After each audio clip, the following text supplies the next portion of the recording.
What are you trying to accomplish and what makes you happy? It ain't about the money. It's not about the brand. It's not about any of that. It's about, did I move the people?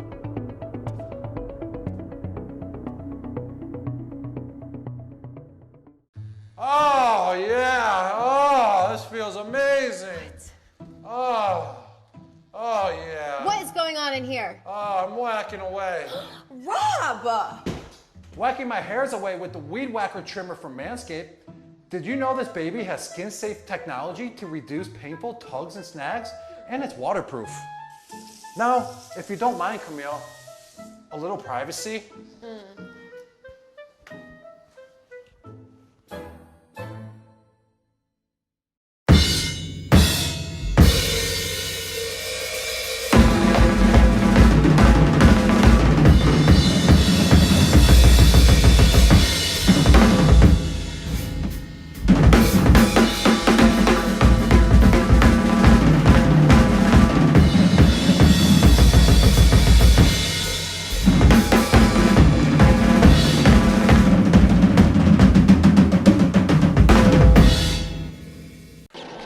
Welcome back to the Final Shot Podcast. Today on the show, we've got multiple-time guest. He's the WBC Silver Champion, Cruiserweight Canadian sensation, Ryan ROZICKI. How's it going, man?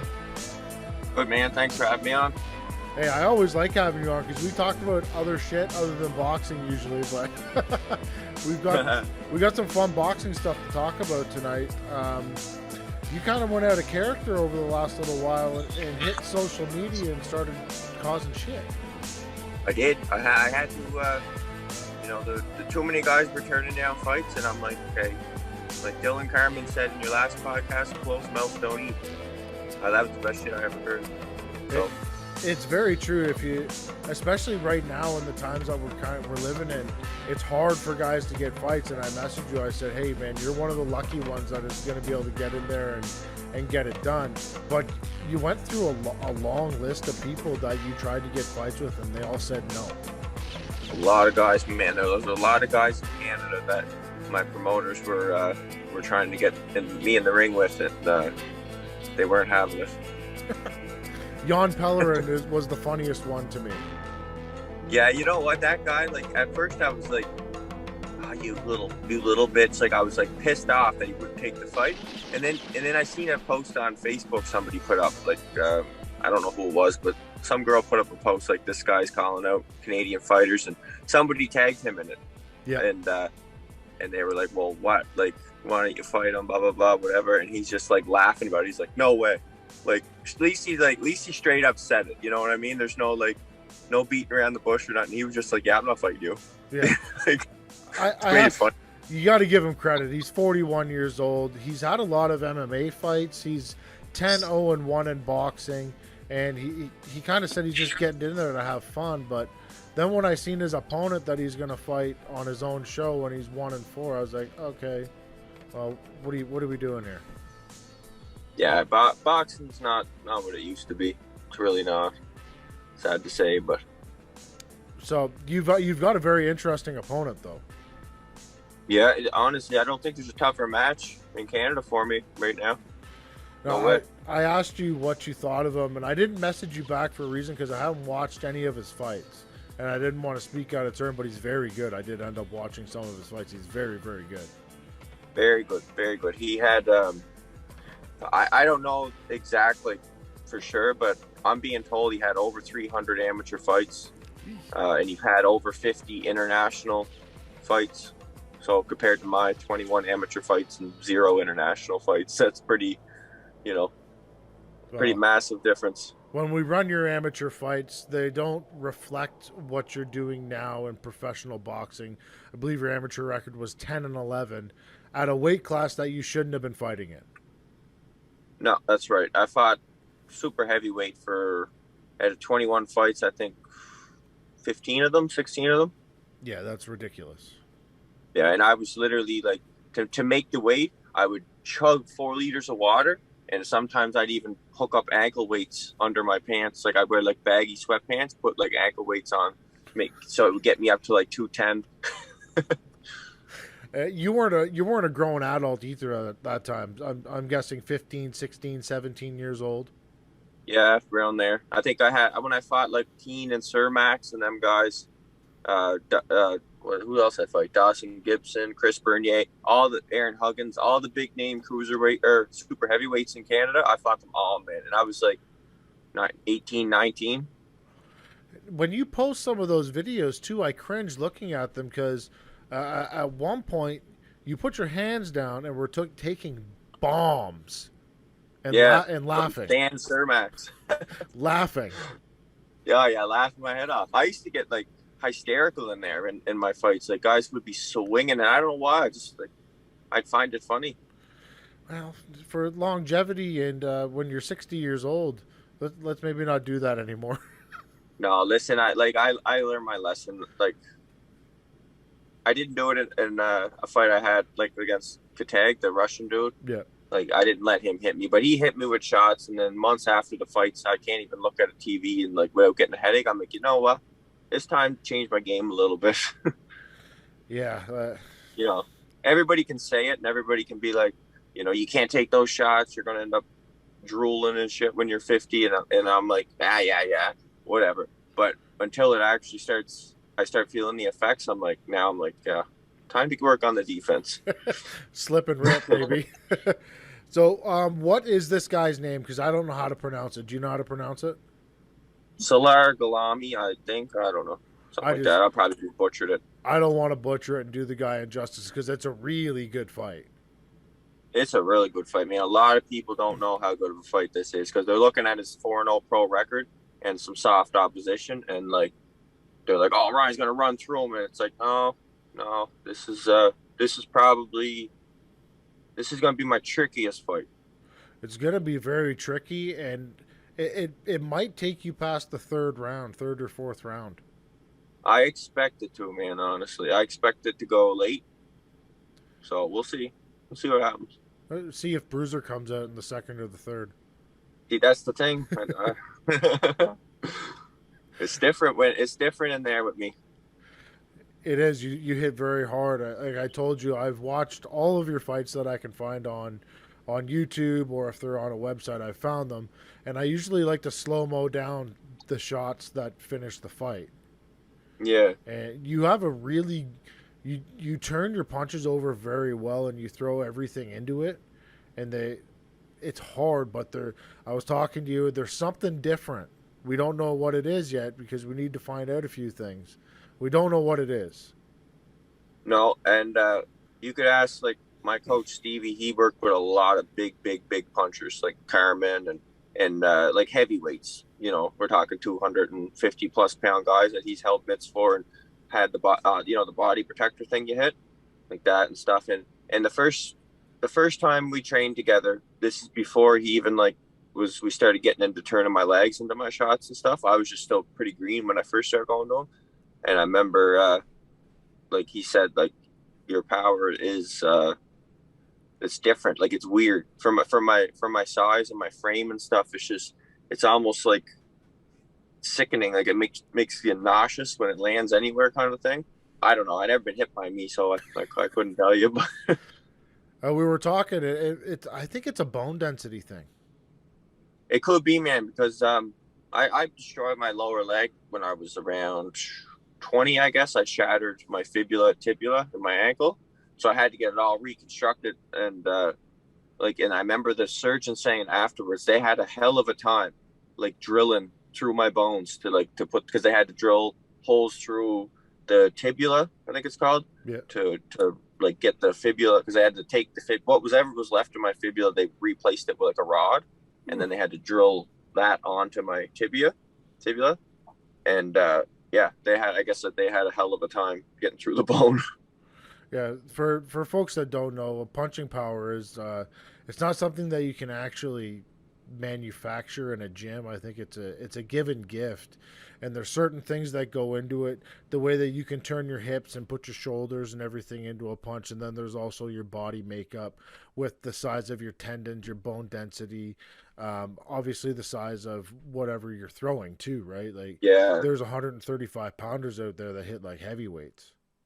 Oh, absolutely, man. I've sparred guys like middleweights and stuff that got big power, and then heavyweights that they throw pillows. Yeah.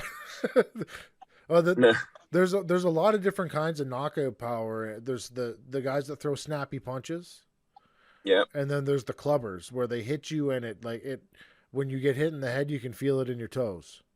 yeah, yeah, 100%, man. I fought quite a few like that too.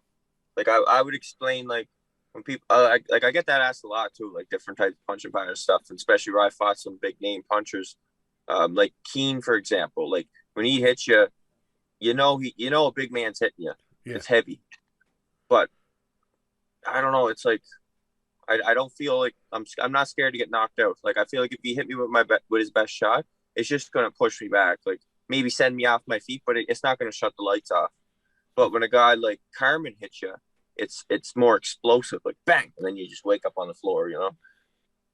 It's different kind of power. Very different body structures and all that too. Like Simon Keen's super muscly, kind of action figure kind of guy.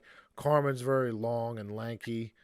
I wouldn't say that he's a muscle bound gentleman, but he definitely packs a punch. Yeah, he's got that whip like a Tommy Hearns kind of guy. Yeah. Yeah. It's fun. I'm very excited to see what happens in the fight that you have coming up. I believe everybody's gonna be able to watch that on pay-per-view, right? Yeah, yeah. There'll be a pay-per-view stream. No fans. It'll be in Vancouver, BC. That's right. No fans. I think there's going to be like a handful of people in a tiny little venue, and I can't wait I'm excited to watch the fight afterwards, just to listen to the punches land, and I can't wait for that. I think you'll be able to hear him in there because they'll just echo through the place. Oh yeah, definitely. He's a good puncher too. I was watching like a couple films on him. Like I creeped his course. I'm going to creep his Instagram and stuff, and like he's got some little clips like of amateur fights sleeping guys like flat out cold. So I mean, I wouldn't call him a puncher, but I'm going to have to be aware of that. I think he's got a little bit more of that snappiness. I think so too. Like the speed, like a little bit explosive, accuracy. He's a pretty big guy too. He's not small. No, they just sent me the video of his weigh-in today because I'm defending my WBC belt, so they got to do the however many days out it is the weigh-in. Like as the fight gets closer, to make sure you're not too heavy. Yeah. And today he was like 210.6, something like that. You're 195. 198 right now. Oh, that's 197 point something. You'll with walk clothes in, on. You'll walk in there probably 193, 195 normal. About there, yeah. I think I fought my best around 192 to 190, like low 190s. Did you say in your last fight you were a little bit bigger than normal? Yeah, I came in like 202, something like that. You didn't feel good? No. I felt like I remember the first round. I could see everything. Like I seen the knockout. I didn't feel like the guy had much there, like coming at me, right? But I remember it wasn't until halfway through the second round I started getting going. Okay. Did you feel puffy, a little bloated, or what the hell was going on? Yeah, a little bloated, and like my body was holding a lot of water weight. Yeah. Like I don't know, I don't think I got my diet right at all. That was the first time in my whole boxing career that my diet was not as strict. Did you run out of wild meat? Ran into wild meat. A lot of shit mentally going on before that fight. Yeah. I took like that fight I had before it against the Russian in September. Yeah.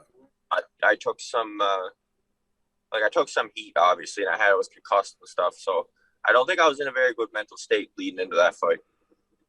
Yeah, that guy hit hard, man. He hit hard. He hit fucking hard. I forgot. I should have said congratulations. Oh, thank you. You're engaged. That's amazing. Yeah. Big step forward. You got somebody on lockdown now. You're all good. You don't have to worry. That's right. That's cool, man. I like finally met someone crazier than me, and I fell in love. Good. I like that. That it'll change you as a human being. Oh, definitely. My goals definitely are changing up a little bit. Like now I'm thinking like, I need a house. rather than just add parts on my Duramax. Like, we need a house. Yeah.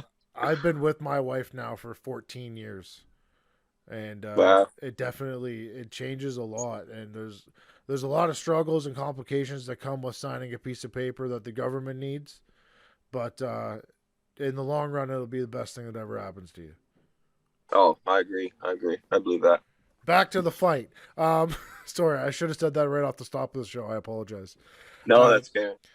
The other thing that was interesting was that you kind of stepped out of your comfort zone. You went on social media and started barking at some guys, but then the stuff came back too, and it was weird. Yeah, Locke came back, eh? It was weird, man. There was talk about that you couldn't eat somebody's dick. There's a lot of gay shit. I didn't see that. I saw some weird stuff, like some threats, and I was like, Jesus, I'm kind of scared right now.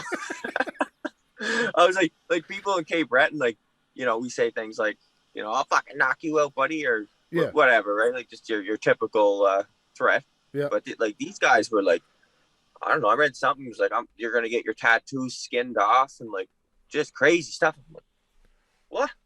Look. I didn't see that one. I seen a lot of gay stuff, and yeah, I'm pro. Like if you want to do it with dudes or chicks or whatever you want to do, I'm cool with it. But when you say crazy stuff like that online, like you're not man enough to eat this guy's dick. That's weird. That's weird. That's really weird. That's fucking creepy.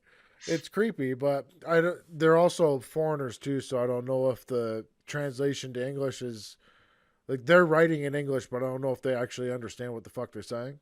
No, I don't think so. It's kind of funny, really. If they do, hey, yeah.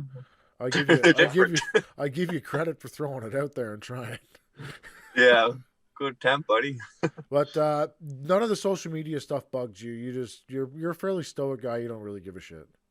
No, I don't. To me, it's not real life. You know what I mean? The amount of times I've had people come up to me in real life and say things, it's never happened. So like all that social media stuff, it's not real. It's where people can, you know, the things you want to say to people, but you're just too scared to say. That's the place where you can get it all out. You can feel big and strong, and you know, go to bed thinking you're something. I've said it 100 times on here. I get death threats all the time because I do this fucking show. And somebody doesn't like my guest, or I say something stupid, or you know, or it's just ridiculous. But at the end of the day, are you really going to jump on an airplane and come to my house? Who, me? No, not you. Yeah, you might. Well, I might be crazy enough to, but yeah, no, it's fucked. It's fucked. People say dumb shit. It's funny, but a lot of guys don't they don't wick it off. They get pissed and then they just keep going. Yeah, dig your own hole. Because with you, it died off fairly quickly. Like it was like 2 days, no replies, and it was over. Yeah, it was kind of fun. I don't know. I got a good laugh reading some of it. Well, it worked. Yeah, it worked. I got to fight, so yeah. Now I can go back into my character and you just be you. Do what I do. Yeah. What the hell happened to your truck? Holy fuck! Well, the front end is getting bad in it. Like, it's an 02 and the front end's all original parts. So I just right now times are tough, obviously. So I was like, well, after this fight, then I'll get the front end redone. Yeah. And like I was pushing it for a few months. Like everything's just like wobbling and ready to go. All the ball joints wore out and stuff. And then on the way to training the other day, I was coming around a turn and kablunk! Fuck! I was like, oh shit! And I looked and the control arm snapped. Oh man! So it's out of commission then. Yeah. Well, if I was on a highway, I would have been done for. So the truck is out of commission now? Nope, got her back on the road. Jeez. You replaced the front end? Yeah, well, just what I needed to. Okay. Because that was your dream vehicle. Oh yeah, still is. You love that thing, huh? Oh, fucking right. I love this truck. I don't care if I get a world title shot anytime soon and I make, the big bucks, I'll still be driving this truck. I'll just redo it, do some body work on it, and buy my grandmother a Mustang, take care of my family. But this is my dream truck. I got no interest in anything else. Why that truck? I don't know. I think I saw one when I was a kid or something. Just a diesel truck, a green diesel truck. I didn't know it was going to be a Duramax, but then once I started researching them and learning more about them, I was like, it's got to be a Duramax. And you got it. Yeah. Did you pick it up for cheap? I think it was like 10 grand. I got it for. Oh, that's not even bad. That's cheap. No, and it's 200,000 when I got it, so we're not even broke in. I got 270 on it now. Shit. Those Duramaxes, you can put 1 million miles on those things. Yeah, that's my goal. I want to get 1 million miles out of it. So let's say you get the big fight, $50 million. You're just dropping some money into the old Duramax, and that's it. That's it. Let my fiance pick out a house, whatever. Yeah. I know she's got the similar. We both want like a log cabin style house and like in the country in Cape Breton. Do that, and then take care of our family, and that's it. Well, today I'm sitting in a new studio because I bought a house out in the country. I had enough. Nice. I said, fuck it. Get me the hell out of town. I'm moving my wife and my kids, and we went out to the country. And probably a great thing. Oh, absolutely, man. It's so good for the mind. And I got deer running through my yard. Perfect. Don't need to go to a grocery store. No, not this year. Not at all. Just as soon as summer hits, I'm planting a garden. I won't be going at all. Perfect. That's awesome, man. That's like my goal. How did hunting season go for you this year? Not good. Not good. No hunting this year. What? Nope. I got caught up in some charges and got a weapons ban and no hunting. This would be my first time in 20 years I didn't get a deer. Wow. How long is the weapons ban? I'm hoping I got court this Friday coming up, and then that's going to be the end of it. So I'll make up for it this year coming. Is this stuff going to get just thrown out of court? No. We'll be just thrown out. Like I'll get a little, little conditions and stuff out of it, but okay, no jail time. Good. Like I said earlier, after the fight with the Russian, mentally there was something wrong. You know what I mean? Like it wasn't there. It wasn't me drinking a lot. I'm not going to put that stuff out in the media, but I was having there were some struggles there. And anyway, life lessons. As long as there's no jail time involved, we're good. No, got out of there, and that was that. Good. Well, moving on from that subject, I didn't know that. That's terrible. And if I have a way to ship you some deer meat, I'm going to fucking do it. I'll take it. You know that. Because I sent you a picture of what was hanging in my basement. Yeah, you got some nice deer this year. Yeah, some good eaters. I actually started bird hunting this year too. Oh yeah, what do you got out there? So we got sharp-tails, pheasants, Hungarian partridge. There's a couple other ones that we can hunt, but they're not in my area. But those are the big three here, and then geese, obviously, and ducks. But yeah, I like the pheasants and the partridge are nice.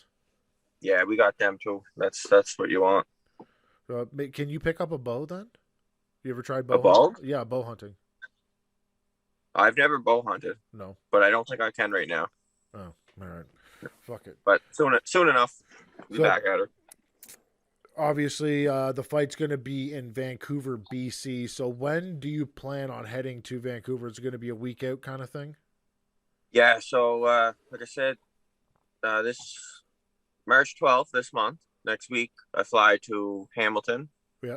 Start camp, do my camp, and then fly to BC on the 19th, April 19th, fight on the 24th. Because this one is going to be very different as to the other ones because you're going to have to quarantine and do the COVID bubble and all that kind of stuff. Yeah, like when I don't know what the rules is like when I get there. I don't know if I have to quarantine or just get tested. Like I don't know what's going on. Yeah, I would guess you'll have to do the COVID test. It probably won't be as strict as like what the UFC does. They test their guys 3 times a week right up until fight day. But oh wow, yeah, it's intense. But you'll probably get tested, and then you'll have to quarantine in a hotel for a week, and then they'll test you the day before the fight, and then it's on. Okay, yeah, I don't know. I know when I get there, my mind I won't know what's going on around me. I don't care. Well, I'm guessing your coach is going to get an itinerary and then just tell you what the hell you have to do and get it done. Yeah, I would say so. It'll be different though. The no fans. How do you feel about the no fans? Well, I had probably anywhere over 100 to 120 street fights. So fighting with no fans is nothing new. I had It, many, many, many wars in parking lots where no one was watching. it'll It's be a, just it'll be a very different experience because you'll be able to hear his corner, but I don't think they'll be speaking English. no. If they're smart, they won't. I people don't realize like everybody's got this. They think that I'm literally just a brainless brawler. I walk in swinging bombs, put my hands down, do crazy things, yell at people in the ring, and knock them out. But like, I'm a thinker. That's what people don't realize. When I'm in the ring, I'm thinking, and I'm literally like, I'm watching everything my opponent's doing. I listen to the corner. I'm like, I'm seeing what his reactions are to my feints when I jab. Like, there's a lot going on in there that people don't realize. This guy's going to be shocked when he hits a lot of air. Well, a lot of people they don't take the time to kind of really watch you or other professional fighters to see what they're doing outside of the ring or follow their social media and actually pay attention to what the hell's going on. Because if No, people watched your social media, they would know that you study. You don't just watch fights. I feel like you're studying. I study, man. Like the hours of tapes I watch in the run of a day of fights, like Dion, my fiance, she's constantly like, Ryan, like, shut that shit off. Because I'm literally like, all you can hear is introducing in this corner 15 round fight. Like I'm constantly watching old school fights, Joe Louis, Yeah. Jack Dempsey, all them old guys that like hours and hours every day. And I repeat the same fights over and over and over. And I always find something little, and then I'll go to the gym and I'll practice it for hours. That's my life, right? And that's where you got that left hook from. The Dempsey left hook. Yep. Yeah. Short left hook. I mean, I'll throw it long too. I'll throw it wide. Sometimes I throw it wild, but my best shot is the short punch. My elbow doesn't come off my body. Just bang right there. It works. I got that from watching them guys. So where do you find all this old tape? Is this just an internet thing, or do you have a catalog that you can go back and? I go on YouTube. There's a lot on YouTube, of course. I also have probably 300 or 400 VCR, like old tapes. Really? Yeah, all Wow. kinds of man of every fight you could think of. Wow. And you still have a thing that plays VHS tapes? I don't now. I used to, but I don't Okay. anymore. But I'm going to get another one because I want to start watching all my old tapes again.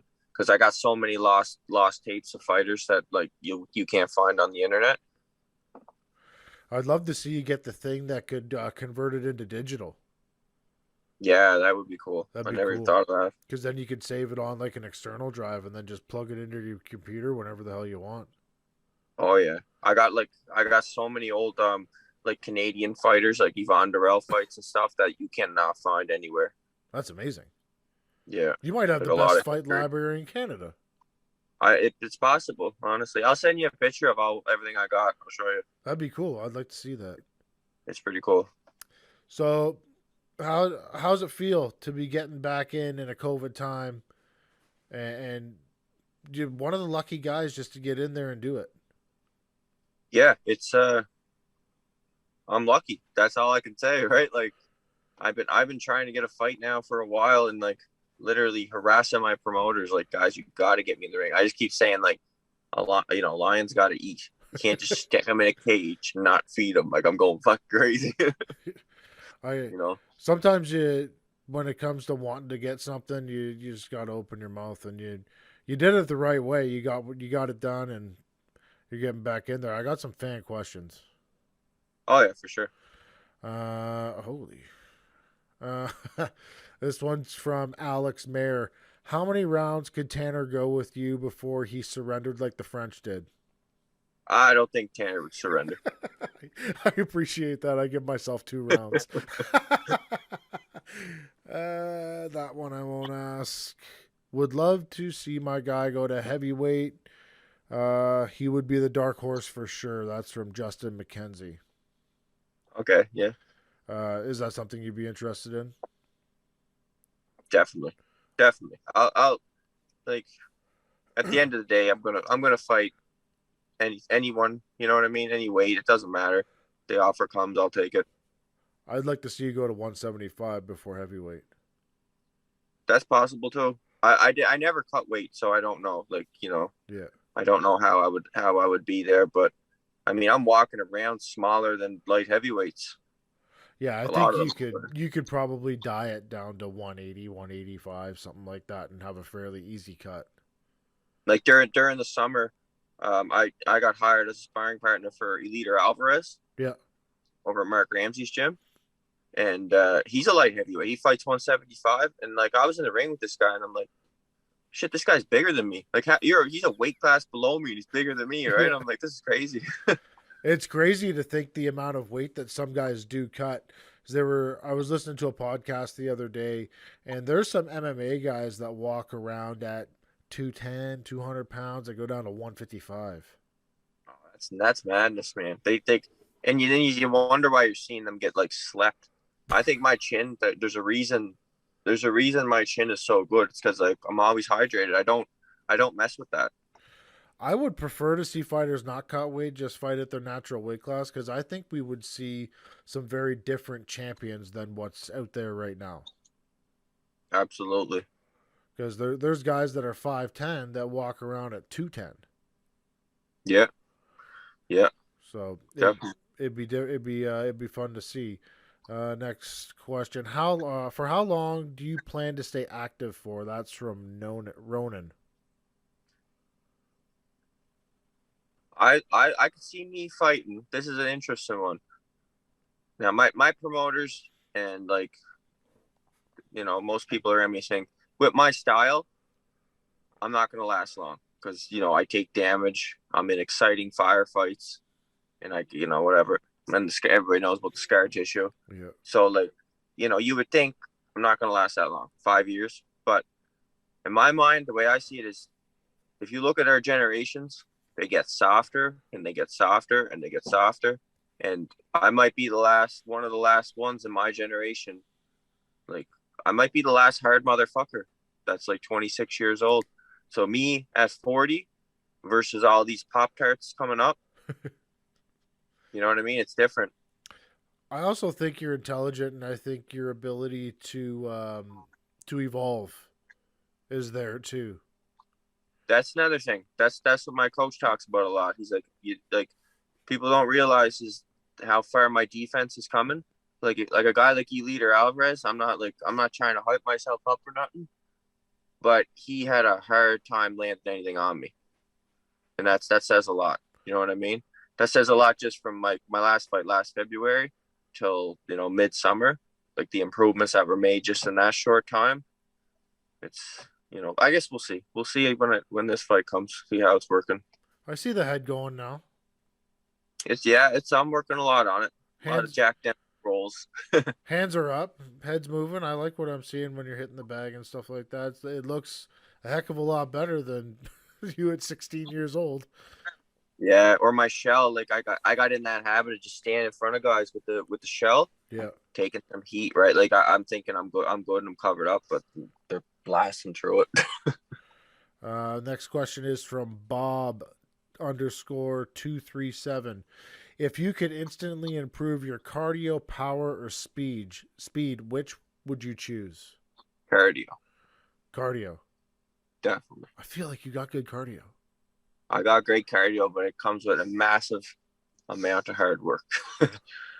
You know what I mean? The power comes naturally. The speed comes, with some work, but the cardio, that's a lot of work to get my cardio up because I'm naturally pretty like kind of heavily muscled. Yeah. So I got to work hard to build the gas tank. Now that I think about it, if you could instantly improve something, cardio would be the one I would want to do too, because maybe I could eliminate having to run. That's what I'm saying. All that time you spend out on the road running, put that into pad work or put that into something else, right? You're a fairly big guy. You're running around 200 pounds, usually 195, 192. Have you had any knee problems yet from running? Yeah, I got a lot of problems. I got a lot of injuries and stuff, but I just try not to think about them, to be honest with you. Just don't think about them. Yeah, I've had 2 knee surgeries, man, and running is not an option anymore. Did you probably like switch a lot of swimming, bike maybe?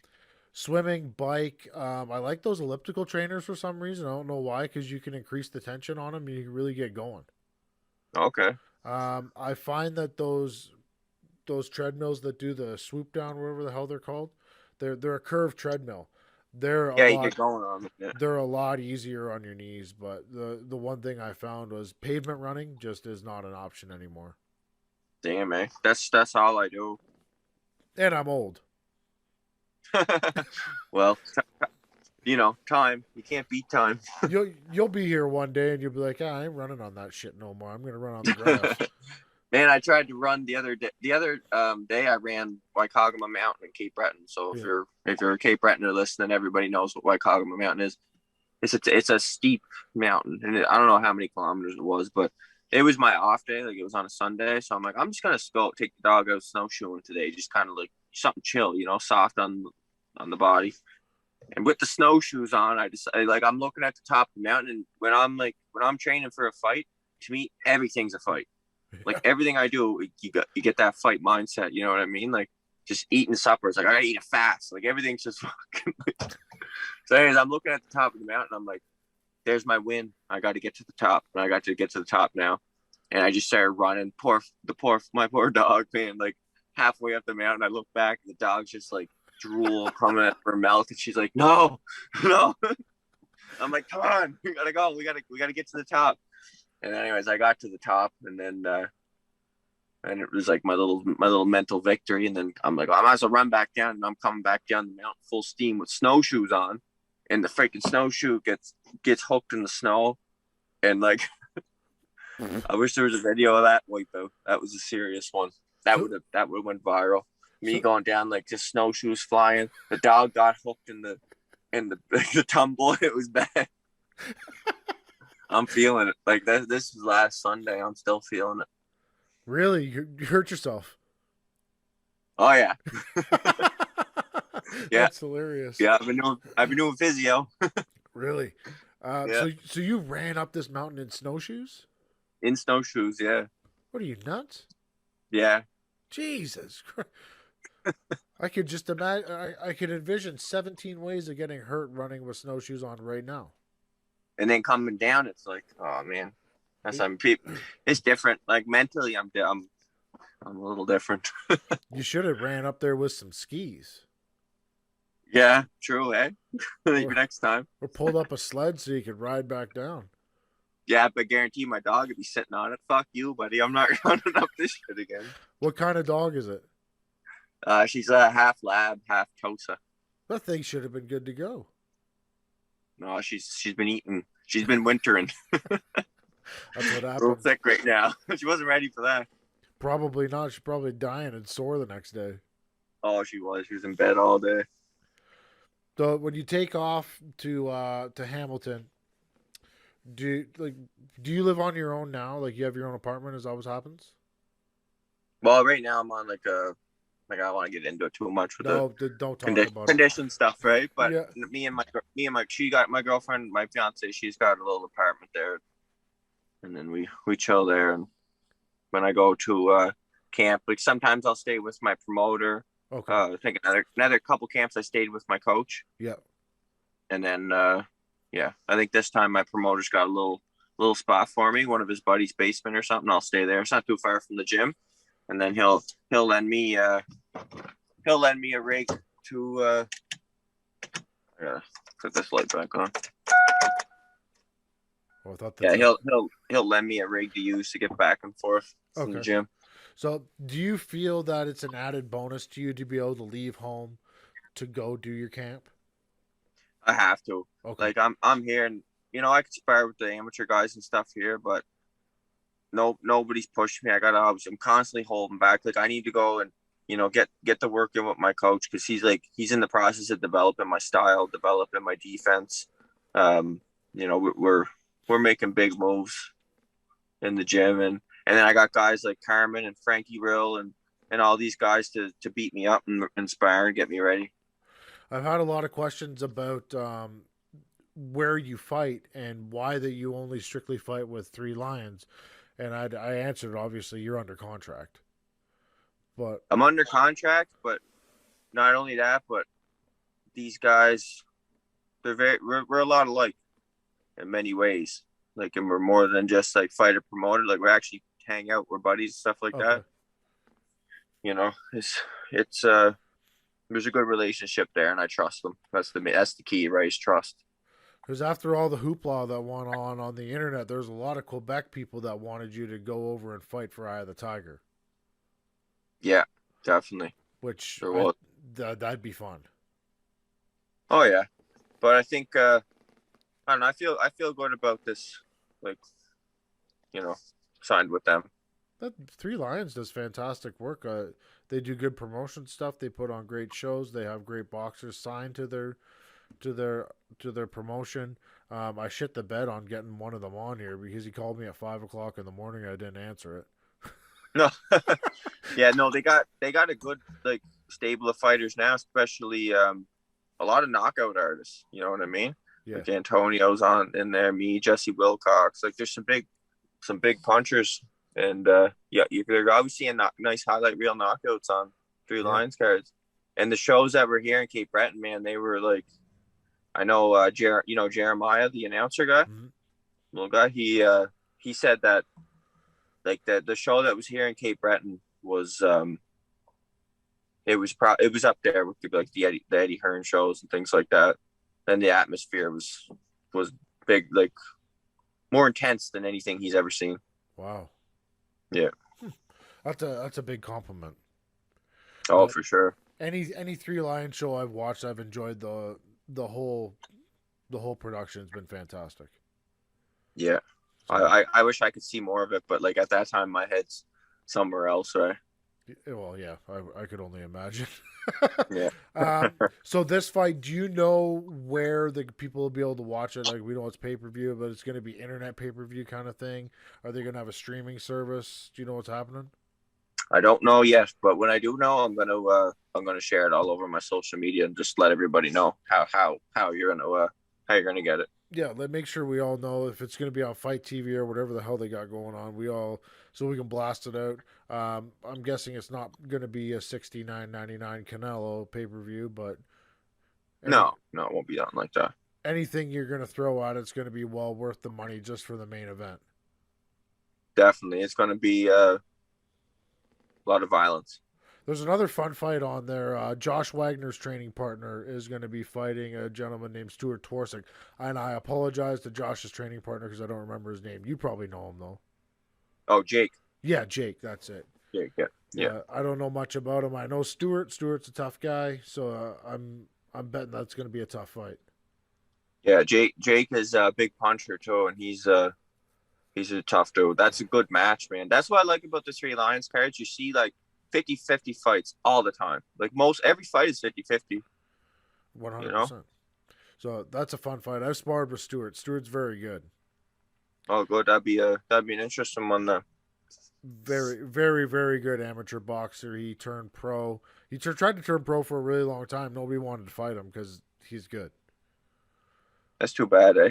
All them guys out there, they just don't want to fight. Well, shit. You get like I was talking to him. I was like, man, you're 30 years old. That's tough, man. I feel them. I understand.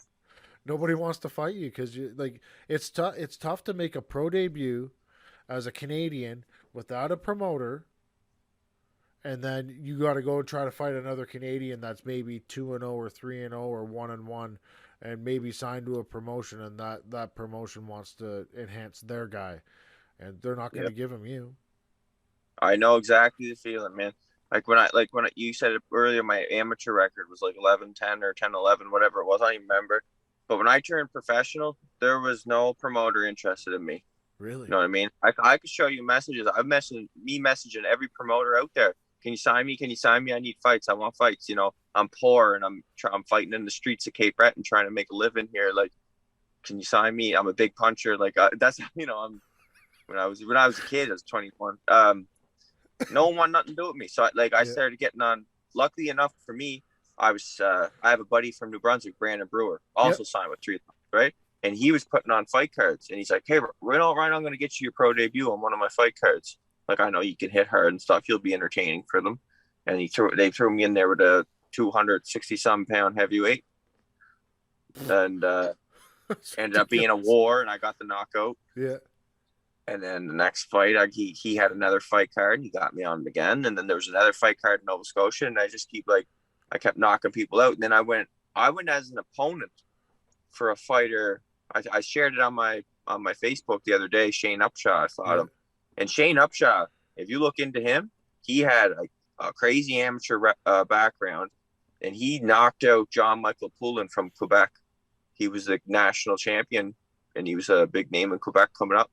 And Shane Upshaw ended his pro career pretty much, man. He slapped him. So I was going in as an opponent for Shane Upshaw. This is my third pro fight. I was an opponent for guys. You know what I mean? People don't know that. People think that I was fed these easy opponents from no, that's not how it was. I earned my spot. I had to fight my way to get a crack at even fighting in front of promoters. And then I impressed them, and then I got to fight a Boken, and we all know what happened from there. Well, Canadian boxing is weird because a lot of the only way I can spell it out is if you're signed to a promotion, you get 10 Mexicans. Yeah. If you're not, you get the guy that knocked out the 10 Mexicans. Yeah. Then you're a Mexican. Exactly. So you're Mexican for a little while until you take out a bunch of promotional guys, and then you get signed. It's a tough business because it's not like America. No, man, not at all. I was that guy at one time. People don't know that. How long do you think until you go to the States? This year. I think this year, if all goes well and I win this fight, hopefully, win it, maybe we'll take another one. And I don't know what the plan is. Maybe after this, there might be another one in Vancouver right after. Okay. I don't know the dates or nothing yet. It's just basically get through this one and then the next one, and then go for something big. I have a sneaky suspicion you're going to England for some reason. I don't know why. Yeah, I think there might be some offers coming in from England. I thought I heard whispers of something about you going to England. I don't know if it's true. I heard whispers too. I don't know if it's true, but that'd be an amazing option. No, listen. As soon as the offer comes, and like I say, after this fight, worry about Solara first, because we all know that's a tough fight for me. Yeah. Worry about that. Get through that. See what happens. There'll be a big fight coming. Something's coming. It's not far off. You keep knocking people out. Eventually, somebody's gonna win. You gotta look at my record and look at the guys I'm knocking out, and then look at everybody else who's my age with an undefeated record in the cruiserweight division. All beat all guys losing records. Yeah. You know what I mean? And all of them are going the distance and maybe get a TKO here. There's nobody who starches everyone in 3 rounds or less in my weight division. Nobody. There's not very many people left in the cruiserweight division, if I'm honest. No, it's I got to get a world title fight. Yeah. I got to get. You know what I mean?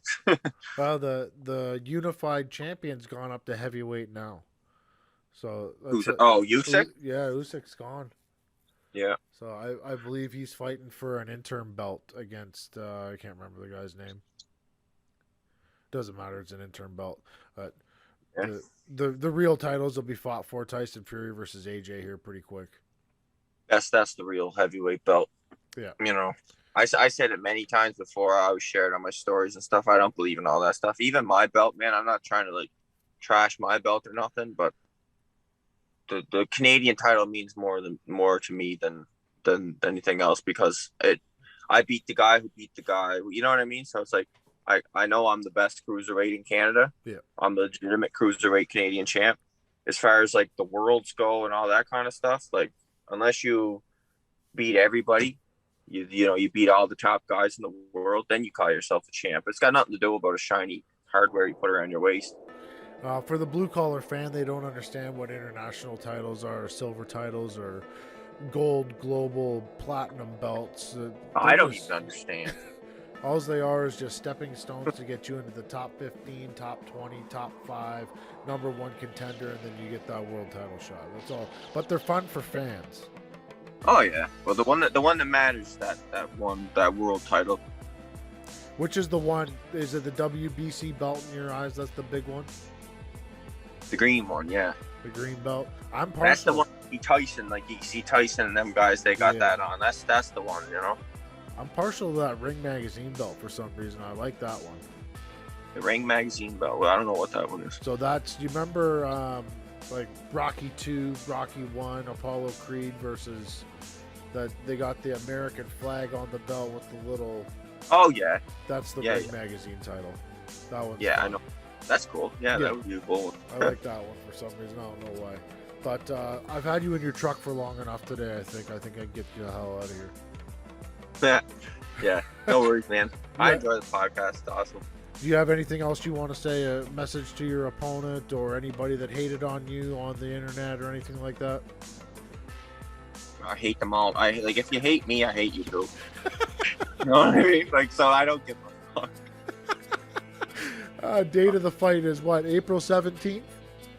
April 24th. Well, my promoters are messaging me here. I want to see what they're saying. They got something. I can ramble on about something else. Sponsors today, USG Canada, on it. Go to onnit.com/TFS podcast and save 10% on your purchase. Get all the earth-grown nutrients your body can put in there. Do they have anything interesting to say? No, I'm just laughing because, like, I don't know. USG, is that the... How come every time I have an opponent, they gear them up and then there's, like, pictures of the opponents laid on the floor with the USG on? That's true. Like, they're jinxing my opponents. Solara, make sure you wear USG. They're just, they make good stuff. I enjoy their... Oh, it's probably good. It's probably good gear. Yeah. I just think it's funny because every time I get an opponent, and then there's, like, that pitch, you know, you get the professional pitchers coming in. Yeah. They're just like laid on the floor with the USG logo. Yeah, I think Aboken was a USG guy. Sean Miller, I think, was a USG guy. There's a couple other ones too, I think. Yeah, whatever. Maybe before them. I don't know. Anyway. that is a. I'm gonna stop bringing them up when you're on the fucking show now. No, just make sure Solara got USG on. I'm very superstitious like that. Yeah, now he's got to wear it. If he needs a sponsor for shorts, I'll make sure USG's on there.